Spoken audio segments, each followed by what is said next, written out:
ദുബായിലെ പൊതു parking fees ഈടാക്കുന്നതിൽ വൻ വർധനവ്. എമിറേറ്റിൽ പാർക്കിംഗ് സേവനങ്ങൾ നടപ്പിലാക്കുന്ന പാർക്കിംഗ് കമ്പനി പുറത്തുവിട്ട കണക്കുകൾ പ്രകാരം 51% വർദ്ധിച്ചു.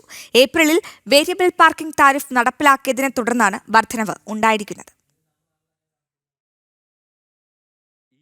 ജൂലൈ മുതൽ സെപ്റ്റംബർ വരെയുള്ള ദുബായിലെ മണിക്കൂറിലെ ശരാശരി പാർക്കിംഗ് നിരക്ക് കഴിഞ്ഞ വർഷത്തെ ഇതേ കാലയളവിനെ അപേക്ഷിച്ച് 51% വർദ്ധിച്ചത്.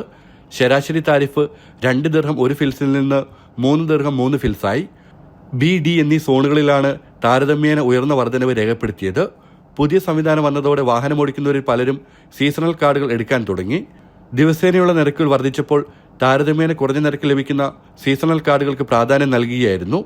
ഇതേ തുടർന്ന് സീസണൽ കാർഡ് വിൽപ്പനയിൽ 126% വർധനവ് രേഖപ്പെടുത്തി. എമിറേറ്റിൽ രാത്രി 10 മുതൽ രാവിലെ 8 വരെയും ഞായറാഴ്ചകളിലും പൊതു അവധി ദിനങ്ങളിലും പാർക്കിംഗ് സൗജന്യമാണ്.